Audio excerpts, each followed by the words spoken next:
Good evening, and how are you doing today on this cold day? It is the Grand Boulevard Hour, and I am your host, William Penn, president of Grand Boulevard Coalition, and we're here at week 4, and we have a wonderful show for you today, but we want to do our normal housekeeping. First off, please check on your neighbors. It's very cold out there, and making sure everybody is warm tomorrow, and if you don't have to go out, please don't go out because it's going to be cold.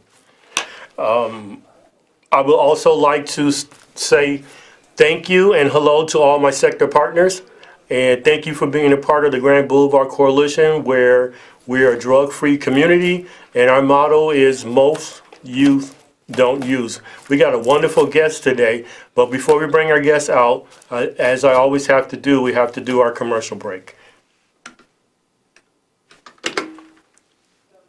Today's show is one of our sponsors, the PAC. And their campaign, I Got This. If you, like most teens in Chicago, you make the choice not to drink alcohol, good call. You got too much going on. I also would like to let everybody know, follow us on Twitter at GBC Coalition. And tweet to us and let us know what you think about the show. And there was a lot of talk and discussion from last week's show where I had that wonderful scarf on. So even if you want to talk about that, at least we have a conversation going. I also want everybody to know that follow us and go on to our Facebook page, which is Grand Boulevard Coalition. Okay, so today I have a return guest, a good friend, a mentor of mine. She's teach me how to talk the language that I'm talking. And I would like to introduce you to Vivian. Ms. Hill. Hi. Hi, how you doing? Welcome. I'm glad you came out in this bad weather. Thank you.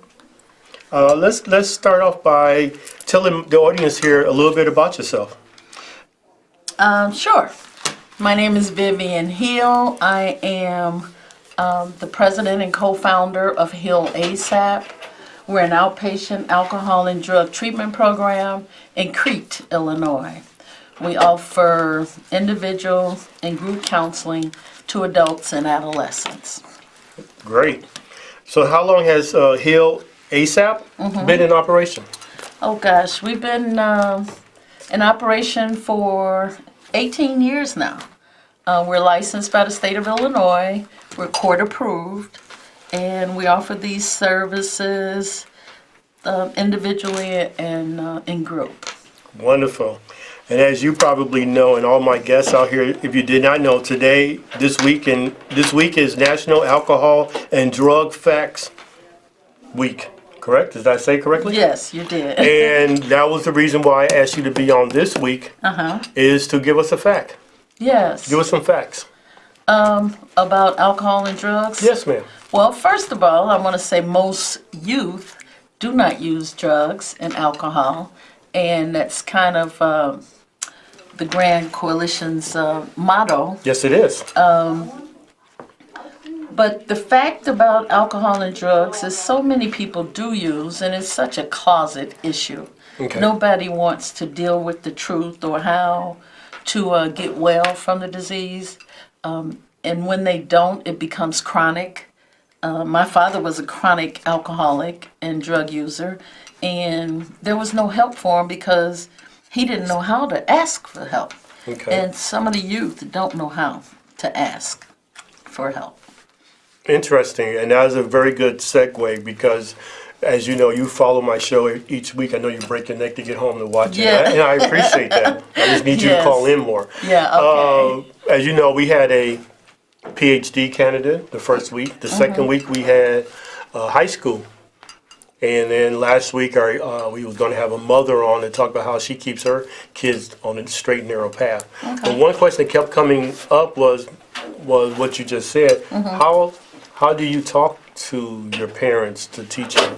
What is some of the recommendations and stuff that you can give our audience today, and me, because I have kids, on signs, or if for my youth that's out there is watching from the previous week, like what tell us something. Well, it's all about behavior, and what they have to do is modify their behavior. And the way we do that is listening to them. We're so busy talking at our youth that we don't really listen to them. And that kind of turns them away, and they turn to their friends. And as being a teenager or adolescent, we we try things. Okay. Everyone experiment with alcohol, maybe, and drugs, and but some of them go further. Some of them keep going. Okay. Some of them keep going, and it becomes a disaster. I see. Okay. Okay. I know because I have asked you to speak at a couple of different my opioid conferences that I have at Illinois Tech, and you really have some really good things to say. And so I wanted to know, when people are looking at the show and like, my God, I would like to find out more or see how you can come out and talk. What are some of the things that you talk about when you're in front of the youth? Do you talk to the same way you're talking in a group of youth as you would their parents, or do you prefer them separate or have them together? What's some of your thoughts on that? I prefer them separately. The youth are more down to earth, and they're willing to discuss anything amongst their friends. You put an adult in the room, they're shame, feel guilty, and they're limited on what they will and will not say. Now, parents, on the other end, they're ashamed of the household and the what the children do, so they won't be as honest as the children are. So That's interesting. Yeah. And so that's how you like to talk to them separate. So what would you talk? What would you say? Let me segue into what would you say? I put you in front of a group of parents. How would you address that to them, knowing that they probably don't believe that they child, but you know how parents are always on TV. No, my child ain't that child that did that and all that. Well, be aware. Notice their behavior. Okay. Some of the things that they do that are different. When they start not wanting to go to school or skipping school and not participating in the activities that they used to like to do. These are some of the warning signs. So what the parent needs to do is hold them accountable. Help them to be responsible for the things that they're supposed to do as growing into adults. Yeah, hold them accountable. Okay. Well, let's take a few minutes to let everybody know. If you're watching us, you're like, my God, I need to talk to Vivian and say something to her. Or William, I want to tell you something. Give us a call. 312-738-1060. All right. Is there some other thoughts or points that, we have a set questions and we kind of pre-do all that, but sometimes there might be something in your mind and now triggered that you like, I definitely want to get this message out there.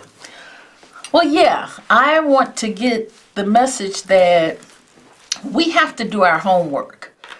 Parents, do your homework. Find out what it is. Well, find out what the trend is that your child is using. It's not always just marijuana. It's not always just cocaine or whatever. People are taking, these kids or youth, they're taking a lot of pills, mixing these things with alcohol, and it can cause death. Speak to them, talk to them, sit down, have time with them, have family time. So yeah, we need to communicate with the children. Sometimes we have when we see them growing up and they start telling you to get out of their room and do this and that, that's a behavior thing. They have changed their behavior, and you want to know why. We want to know why they changed. So yeah, as a parent, do your homework. Find out why they've changed. Spend time with them, talk to them, because they will talk to you if you sit down and make the meeting comfortable for them. If you make it into a place where you allow them to tell the truth, they will. But if we've beaten them up, bashing them, brow bashing them, then they tend to run away. and they only talk to their friends. Oh, that's some good things. So I always thought you just take their door off and then, as long as you pay Well, that's a pay good the rent and thought. mortgage. So that's how That's right, that's yeah. how I would treat it. But then again, I'm learning from you to be a better parent. Now, one thing I learned from you is you have a lot of resources. You are state funded, right? Or is that, am I saying it correctly? Or Well, I'm licensed. you're state licensed, you're licensed. So I want to get it correct. And you have a center in a place. Yes. So if somebody's watching today and they're like, I really need to Ask a question. ask a question, find a friend, talk to somebody. What's that process? I mean, kind of walk me through it. I'm an alcoholic, and I just see you on TV right now. How do I reach out to you? What's the process? Maybe not your process, but the process in general. Anybody who's like you, Yeah. for people to kind of know what that is, because I don't know. Yeah. Well, don't be afraid. You know, this is an illness. This is a sickness. It's diagnosed by the American Medical Association as an illness. So we need to treat our children just like we would treat any other illness. If someone has diabetes or high blood pressure, we get information, education, and we treat them, and we don't beat them down. And this addiction is an illness as well. So we need to spend more time understanding what they're going through, because it's usually a behavioral thing that's triggering them to continue to use. Okay. So that's kind of like the process to get started. Wow, you gave me so much great information. I'm trying to come up with some more questions. Sorry, I'm a talker. I'm a minister, so I Well, talk. lay some hands on me and let's have a prayer session. So another thing about your wonderful practice that you have that's been around for how many years now? 18 years. 18 years. Yes. From the time you started to the day, if you could just address how it has changed and how now I think we're in the 21st century. Yes. I think things are really progressing fast with AI, artificial intelligence, with algorithms, with people are kind of turning over the apple cart and doing things a different way. What are some of these new trends or techniques that you see that you can bring back to your community and our community to say this is really work, maybe this will work, here's something a little different? Well, it's all about education. And despite technology and the growth of technology, it's still about having that pure heart, having that compassion to be able to understand what they're going through. What we have done, and I think it's a state requirement, I'm not quite sure, but what we have done is went electronic on everything. Okay. So everything is done electronically, in other words. But the still, humanities is there. Okay. I'm going to cut you off for a second. We have a caller. Yes, caller. How are you doing this afternoon? Hopefully you're staying warm. Yes, and good evening, too. I was just listening to your guests and y'all speaking. You know what? As I was listening to y'all, there's no difference really in some aspect as an adult and a kid. I mean, children think if they having fun, it's they peers, their little crew they hang around with. Oh boy, you did this last night, and it's a joke. Everybody laughing, and they think there's nothing serious because one thing they stand with somebody and somebody else. They're not paying no bills. So, they don't have that, as an adult, they got to pay bills, got to buy food, take care of your family. And we all know sometimes it gets so bad where an adult don't even take care of his family or himself no more. It's just a little different beast with a kid.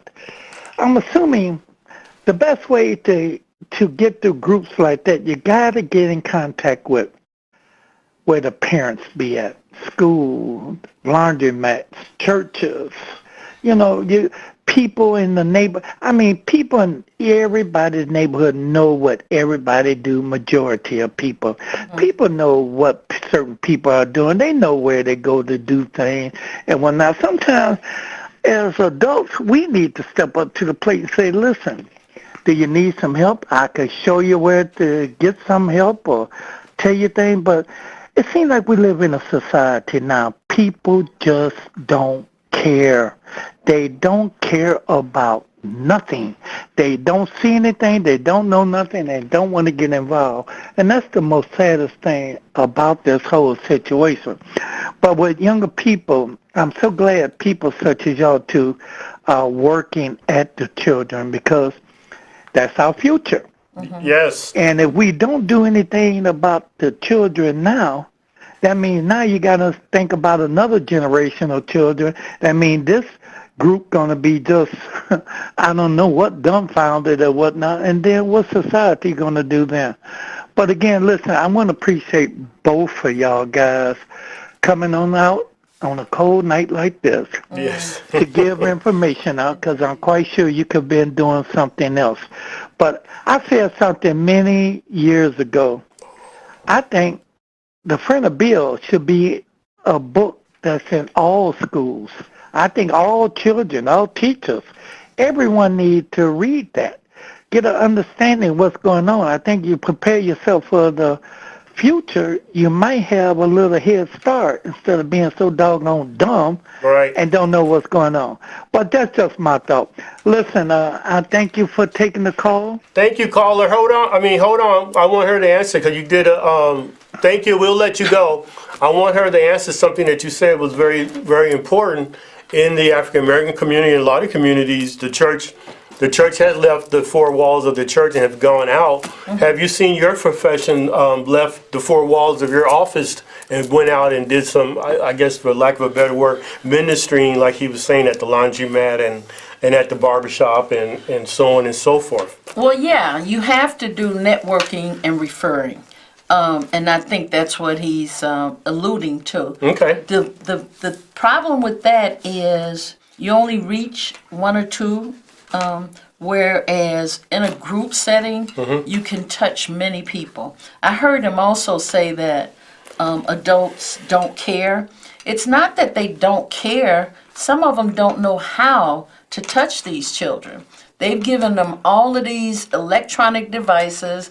They've given them all this isolation stuff. And so they're not able to communicate or connect with them because the kids have learned so much. They even order drugs online, drugs and alcohol. Really? And not all of them do this. Right. I do need to say that. But the ones that do, they get caught up. They have Alcoholics Anonymous and Alateen.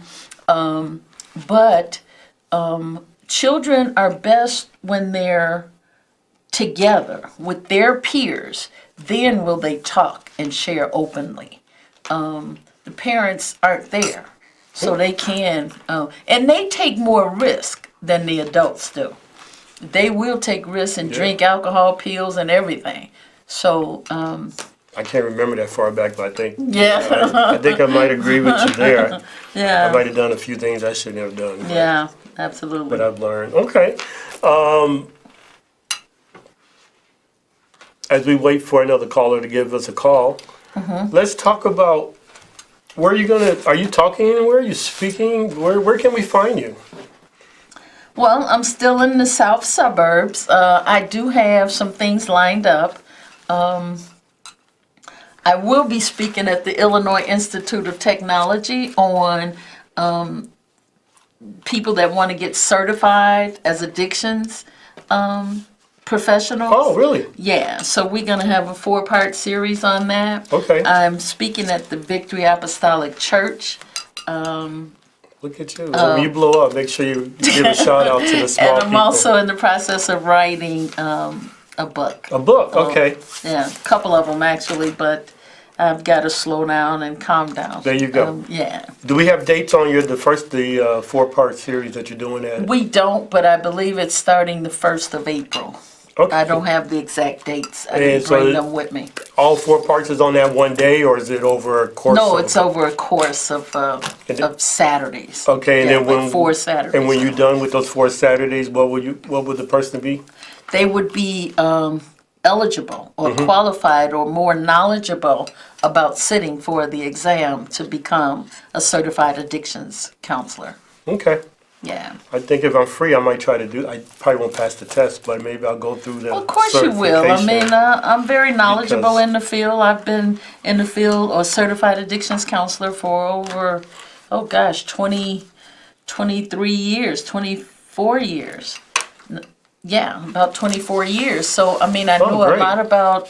Well, I'm not having no qualms with your teaching. It's my brains and how it works. So it's not you. It's Yeah, that's you. That's It's on me. you. It has nothing to do with you, but I look That's forward on to you. that. Yeah. And if you didn't catch that, we will also have that posted on our Grand Boulevard Coalition Facebook page. I will, when I do my commercial breaks, will definitely keep that in the mind of our listeners, and hopefully we'll make sure we support you in getting people. Is there a cost, or is it? It will be a cost, yes. Okay, people, we try to keep the cost minimum, so I know. Yeah, there's a minimal fee. But- Yeah. Maybe we'll sponsor somebody who's watching who may be looking for a sponsor on that. So that's Oh, great. that would be nice. That'll be yes. great. So let me know all that, and I will. we'll definitely keep that going. Yeah. And as we're getting close to the end of our show, I want to see. I always like to have my guests to maybe say something, or what's that one point that you really want to get out there. But while I'll let you think about it, I'll go to a quick overhead and a quick commercial break so you can get that together. Okay. And just to let everybody know again, follow us on Twitter at GBC Coalition and at Facebook at Grand Boulevard Coalition. And as we come out of this break, we'll definitely be ready for you to tell us what's that one thing that you want to tell us about. Okay. There you go. Yes, I think the thing that I believe it's most important is that I was delivered from the afflictions of alcohol and drugs, starting as a teen. Okay. My mother had no idea as to what I was doing. First of all, my dad was a chronic alcoholic. He would not and could not be saved from his addiction. So when I tried it, I needed not try it because I already had that gene, that predisposition. Oh, so no, really? Okay. yeah. So when I tried it, I kept going. I had girlfriends that could take one drink and stop, but Okay. no, I kept going. And it wasn't until I was delivered, till I was able to call out to God Okay. for help. And I think that is the ultimate place to be, where you're in a position, and some people just have to get there, where you're in a position where you can call out for help. Most people don't, guilt and shame will hold them hostage, and they don't think their problem is that bad. Right. But I called out for help, and I received it. And I've been clean now 27 years. It'll be 28 years this year. So I thank God for that. Okay. Thank God, yes, definitely. And I was convinced that when I got clean, I was to help someone else. And that's what I try to do. Yes, you do. And each day. I've seen you in action, and you make me want to drink this where you could come and help and save me. But I hope not. That's not why I'm here. I want your help.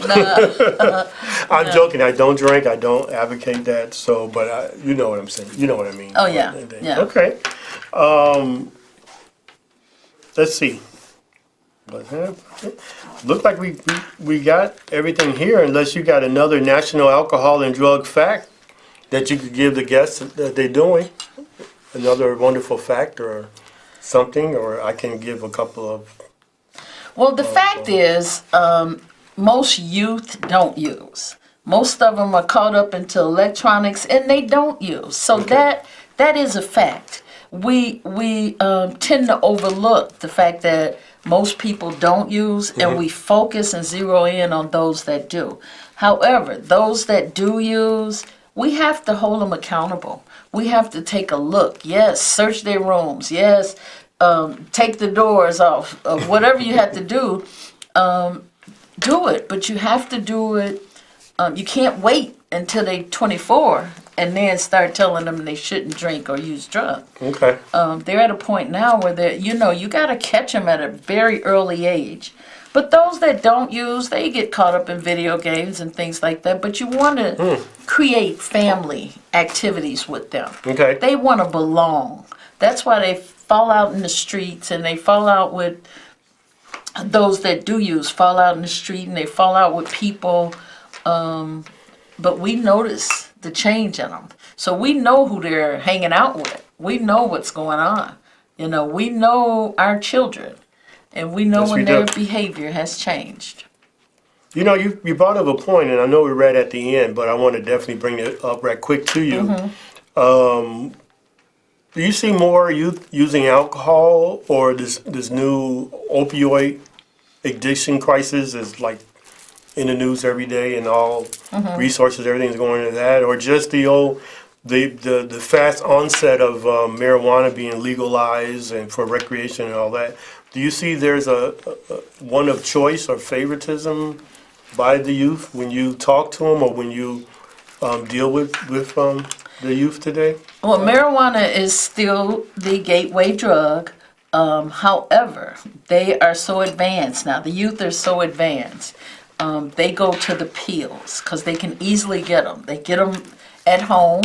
They get them from family members, grandparents. They look in the medicine cabinet. They get the pills.